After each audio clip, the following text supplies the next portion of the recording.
আসসালামু আলাইকুম। হ্যালো প্রিয় শিক্ষার্থী, তো তোমরা যারা ডিগ্রি প্রথম বর্ষ রয়েছ, আজকের এই ভিডিওটি তোমাদের জন্য। আমাদের আজকের টপিক প্রাকৃতিক ভূগোল ও পরিবেশ দ্বিতীয় পত্র, সহজ কথা হচ্ছে ভূগোল দ্বিতীয় পত্র। তো যাদের এই টপিকটি আছে প্রথম থেকে শেষ পর্যন্ত দেখতে থাকো, আর যাদের সাজেশনগুলো লাগবে তারা সরাসরি আমাদের সাথে কন্ট্যাক্ট করতে পারো। তো চলো বেশি কথা না বাড়িয়ে আমি তোমাদেরকে ক বিভাগ থেকে কিছু প্রশ্ন দেখিয়ে দিয়েছি। আমাদের প্রথম প্রশ্ন, অর্থনৈতিক ভূগোল কাকে বলে?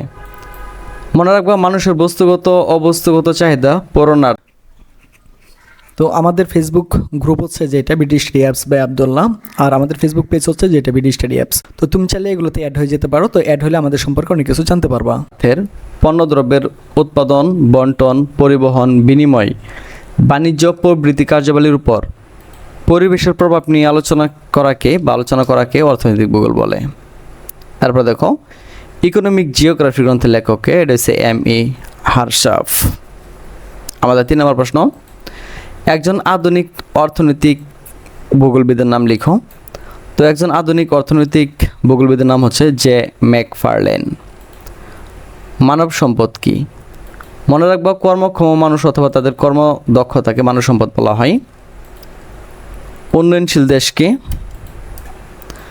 যে সকল দেশের অর্থনৈতিক উন্নয়ন কিছুটা হয়েছে এবং ভবিষ্যতে আরও হওয়ার সম্ভাবনা রয়েছে, এরকম দেশকে উন্নয়নশীল দেশ বলা হয়। বাণিজ্যিক কৃষি কি?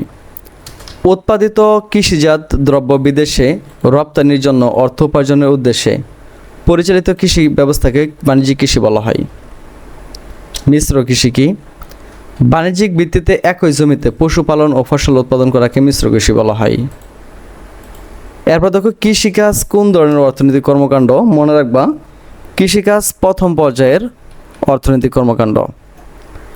স্বয়ংভোগী কৃষি কাকে বলে? এটা হচ্ছে উৎপাদিত কৃষি পণ্যের প্রায় সবটাই কৃষক তার নিজস্ব চাহিদা মেটানোর জন্য যে কৃষিকাজ করে তাকে স্বয়ংভোগী কৃষি বলা হয়। এরপরে দেখো, ধান উৎপাদনে পৃথিবীর কোন দেশ শীর্ষে? রয়েছে চীন। দুটি বাগান কৃষির নাম লিখতে হবে, এটা হচ্ছে চাও রাবার। সবুজ চা কি? উত্তরটা হচ্ছে বাগান থেকে পাতা সংগ্রহ করার পর তার রোদ্রে শুকিয়ে গুঁড়া করে যে তা চা তৈরি করা হয় তাকে সবুজ চা বলে।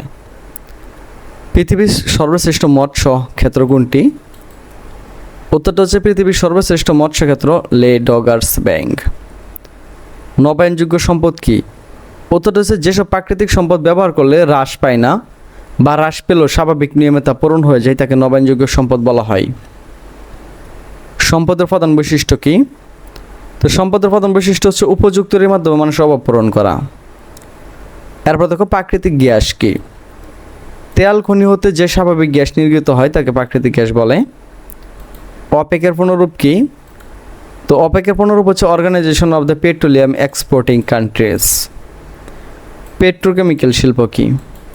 উত্তরটা হচ্ছে পেট্রোকেমিক্যাল জাতীয় কেমিক্যাল তৈরি শিল্পকে বোঝায়। পেট্রোলিয়াম কি?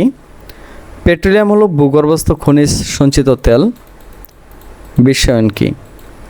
পণ্য, পুঁজি বা প্রযুক্তির অবাধ প্রবাহের মাধ্যমে বিভিন্ন দেশের মধ্যে অর্থনৈতিক সমন্বয় সাধন হলো বিশ্বায়ন। তো এইভাবে আমাদের ক বিভাগ, খ বিভাগ, গ বিভাগ প্রশ্নগুলো উত্তর সাধারণ রয়েছে। তুমি চাইলে আমাদের সাথে কন্ট্যাক্ট করে এগুলো খুব সহজে নিয়ে নিতে পারো। তো আজকে এখান থেকে বিদায় নিচ্ছি। কথা হচ্ছে একটি নতুন ভিডিওতে। সে মধ্যে সকলে ভালো থাকো, সুস্থ থাকো এবং সাথে থাকো বিডি স্টাডি অ্যাপসের।